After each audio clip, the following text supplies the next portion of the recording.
कि मैं राहुल को कभी नहीं कहूंगा कि इलेक्ट्रिक कार खरीदी करो, मुझे कहने की जरूरत नहीं है। मैं स्टैम्प पेपर पे लिख देता हूं कि 1 साल के अंदर राहुल कन्वर की कार जो होगी वो इलेक्ट्रिक की होगी, क्योंकि उसको पैसे बचते हैं वो लेने वाला है। So, बाकी का सर आपके पेट्रोल के प्राइस पूरे कर देंगे?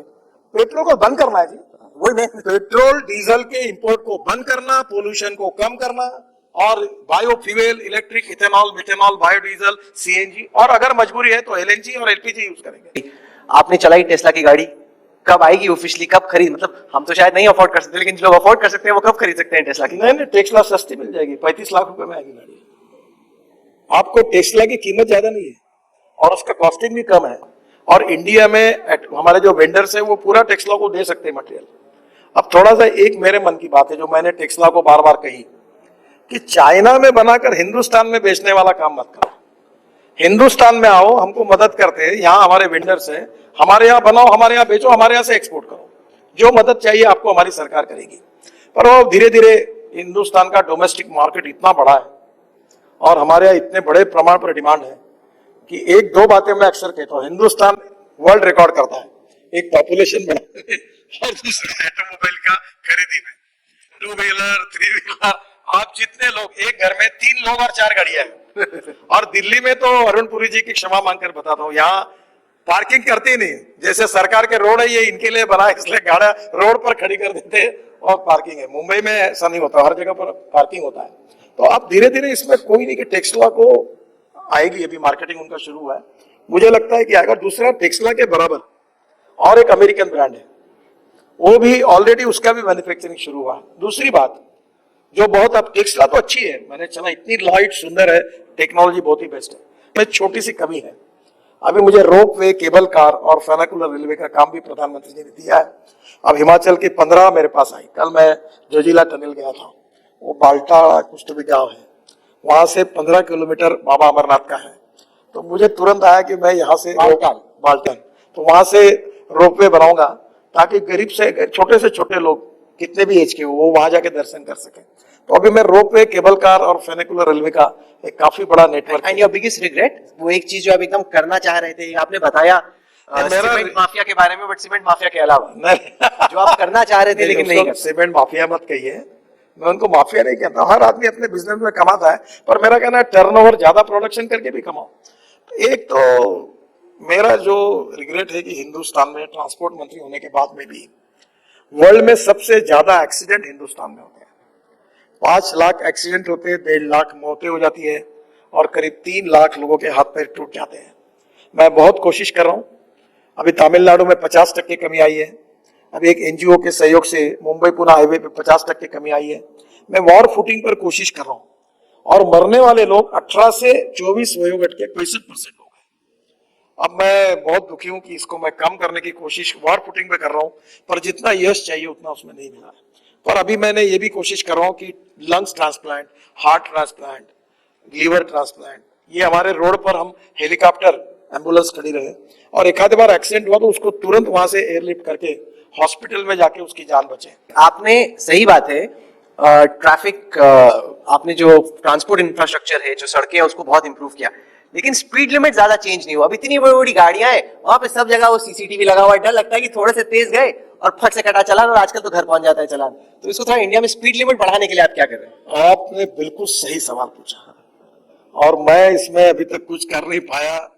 This is one of the negative point.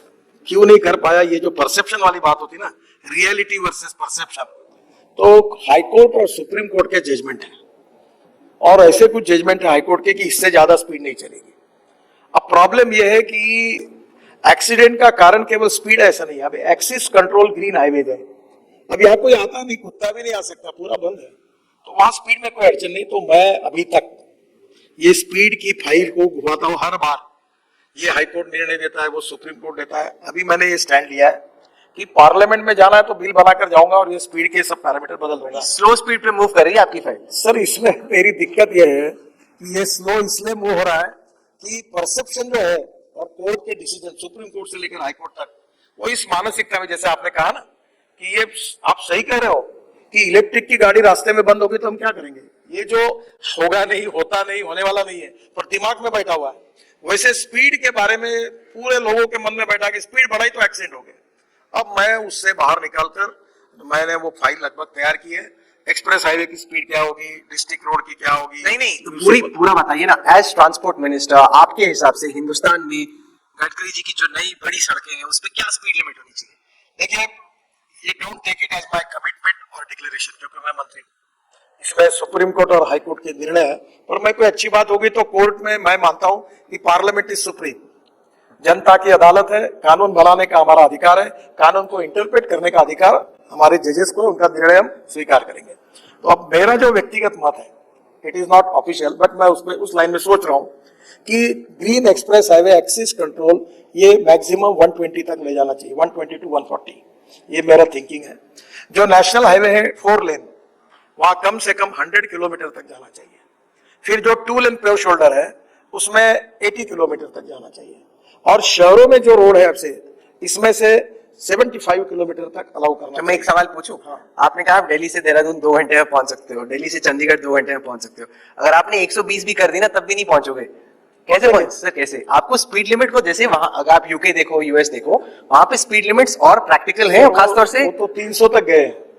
पर आप एक बात समझिए कि being a minister I don't have any hesitation, कि आज अगर मैं टेक्निकली कर सकता हूं 200 किलोमीटर की स्पीड पर आवर, वो इस पे मैं कर सकता हूं, नो प्रॉब्लम। 180 भी, इतने अच्छा हाईवे बनाया हमने, एक्सेस कंट्रोल है। पर पब्लिक को इस आइडिया को डाइजेस्ट करना, it will take some time. तो हम फर्स्ट फेज में ये करेंगे, उसका 1 आध साल एक्सपीरियंस देखने के बाद। तो अभी आप 140 किलोमीटर पर आवर पे पुश कर, 120, क्योंकि देखो मैं जब अपनी बात रखता हूँ तो एडमिनिस्ट्रेशन, कोर्ट के जजमेंट, सबकी राय लेकर मुझे निर्णय करना पड़ेगा। मैं इस मत का हूं कि बढ़ाना चाहिए, इसमें कोई प्रॉब्लम नहीं है, और मैंने कुछ ट्रायल भी किए। आप कभी दिल्ली मुंबई हाईवे पे जाकर 160, 160, 170 पे जाओ, आपको कोई लगता ही नहीं, कोई कंफर्ट लेवल बिल्कुल अच्छी, कोई प्रॉब्लम नहीं। तो इसको थोड़ा स्टेप बाय स्टेप करना पड़ेगा, क्योंकि पब्लिक इसमें एकदम इस बात को, आइडिया को मैंने 180 कर दिया तो आज तक पर ही न्यूज चली जाएगी, नितिन गडकरी ने 180 किया, लोगों में नाराज गडकरी जी अभी हाल ही में मैं प्रयागराज गया था और हम लोग नेशनल हाईवे की सड़क पे थे और सड़क टूटी हुई थी, खड्डे थे उसमें और बारिश हुई, तो मैंने पूछा ये सड़क का क्या हुआ, तो उन्होंने कहा कि नहीं ये सड़क हमने बनाई तो थी, नई सड़क थी, लेकिन अब काफी हद तक बह गई, अब खराब हो गई है, बारिश का फिर से ठीक करेंगे। तो मुझे याद आया कि आप इंडिया टुडे कॉन्क्लेव में ही आए थे जब आप ट्रांसपोर्ट मिनिस्टर बने थे, और आपने प्रॉमिस किया था कि आप कंक्रीट सड़कों की तरफ बढ़ रहे हैं, आपकी सड़कों में सीमेंट होगा, और आप पूरा एक्सप्लेन करके गए, जैसे आप आज ईवीज के बारे में समझा रहे हैं कि देखो जब मैं सड़क ऐसी बना दूंगा, आप देखना ये इतने कॉन्ट्रैक्टर माफिया पैसे लेते हैं, सड़क फिर से बनाने की जरूरत नहीं पड़ेगी, 5-6 साल वही सड़क दौड़ेगी, ये मेरी गारंटी है। बड़े जैसे आप अभी जोश में बोल रहे हैं वैसे आपने बोला, तो उस टाइम पे मुझे स्ट्राइक किया कि मैं आपसे ये सवाल पूछूंगा कि आपने प्रॉमिस किया था कि सड़कें आपकी खराब नहीं होंगी, अब जो आप सड़कें आप बना रहे हो, मतलब आप सेंट्रल गवर्नमेंट जो स्पॉन्सर करिए, वो भी सड़कें बारिश में बह जाती है। देखिए अभी ऐसा है कि हमारे 60 to 70% सड़कें पूरी कंक्रीट की बन रही है, और ये भी सच है कि मैं आपके कार्यक्रम में मैंने कहा था कि 100% हम कंक्रीट की सड़कें बनाएंगे, और मैं देश की सीमेंट इंडस्ट्री का 40% सीमेंट कंज्यूम करता हूं। पर आपके यहाँ मैंने जो कहा उसका कोई लोग गलत फायदा लेंगे ऐसा मुझे कभी ध्यान में नहीं आया। मैं जब सीमेंट को लेने लगा और सीमेंट की सब सड़कें बनाने लगा, तो सीमेंट वालों ने कार्टेल करके 180 रुपए की बैग 380 रुपए में लेके गए।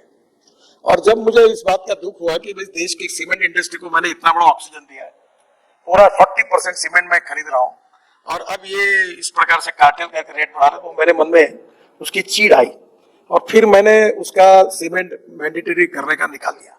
उसमें क्या हुआ कि कुछ सड़कें अब बिटुमेन में बन रही, कुछ सड़कें सीमेंट में बन रही। इसका कारण ये सीमेंट इंडस्ट्री है। अब मैं स्टील और सीमेंट का यूज कम करने का स्ट्रेटेजी, वो खुले रूप से बोल रहा हूं। अभी जैसे ये ब्रिज बनता है तो डिस्टेंस बिटवीन 2 पियर 30 मीटर होता है हिंदुस्तान में, तो मलेशिया और सिंगापुर और अमेरिकन कोड में ऐसा है कि ये जो बीच वाला बीम है ना, ये इसको स्टील फाइबर में कास्ट करना। तो स्टील फाइबर में कास्ट किया तो ये 30 मीटर का डिस्टेंस मैं 120 मीटर बढ़ा दूंगा, तो 3 पियर कम हो गए, तो स्टील कम लगेगा। तो अब मैं ये हर जगह स्टील कैसे कम यूज हो, सीमेंट कैसे कम यूज हो, ये मैं खुले रूप से कर रहा हूं। क्योंकि मैं जब ये कर रहा हूं, ये कार्टेल करके भाव बढ़ाने की जो वृत्ति है, इसके कारण थोड़ा सा मैं उसमें पीछे हट गया। इसलिए अब और एक नियम बना रहा हूं कि बरसात की सरासरी रेंस की जो जिस एरिया में ज्यादा है सरासरी से, वहां अब कंक्रीट रोड ही बनेंगे। और दूसरी बात, आपका जन्म नासिक में हुआ है, तो नासिक से पेट करके, अभी मैं 3 दिन पहले नासिक में था, तो वहां हमने बिटुमेन रोड पर 8 इंची का व्हाइट टॉपिंग यानी सीमेंट कर दिया है, तो वो भी सक्सेसफुल हुआ है। तो धीरे धीरे ऐसे खराब हुए बिटुमेन रोड को हम लोग 8 या 6 इंच का सीमेंट कॉन्क्रीटिंग करेंगे। दूसरा एक अच्छा है कि बिटुमेन रोड बनाकर एक मुझे अभी प्रेजेंटेशन मिला है कि जैसे सीमेंट का पतला तैयार करके वो बिटुमेन रोड के अंदर डाल देना, तो उसके कारण वो अंदर जाता है और उसको बिटुमेन को और अच्छा पकड़ लेता है, तो वो भी एक्सपेरिमेंट कर रहे हैं। पर ये जो बात थी ये थोड़ा मैं ढीला पड़ा, इसका कारण अगर ये रेट नहीं बढ़ाते तो मैं इनके प्रोडक्शन को पूरा खरीद लेता। मैंने रेट कॉन्ट्रैक्ट भी किया था कि तुम्हारा प्रोडक्शन हम पूरा खरीद लेंगे, और दुर्भाग्यवश ये जो प्रवृत्ति है कि मौका मिलने के बाद लूटने की लोगों को, इसके कारण फिर वो बिटुमेन हुआ। अभी बिटुमेन वालों ने बात, तो बिटुमेन में मैं आपको एक अच्छी बात बताऊं, वेस्ट टू वेल्थ, ये जो टायर है ये इसका एनवायरमेंट पॉइंट ऑफ प्रॉब्लम था। हमारे देश में फटे टायर, खराब टायर इंपोर्ट करने की परमिशन नहीं थी। मैं पीछे पड़ा एनवायरमेंट मिनिस्ट्री को, परमिशन मिल गई। अब इससे जो रबर की पाउडर निकल रहे हैं वो बिटुमेन में डालकर वो बिटुमेन अच्छा बना रहे स्ट्रॉन्ग, ताकि रोड की क्वालिटी सुधर जाए।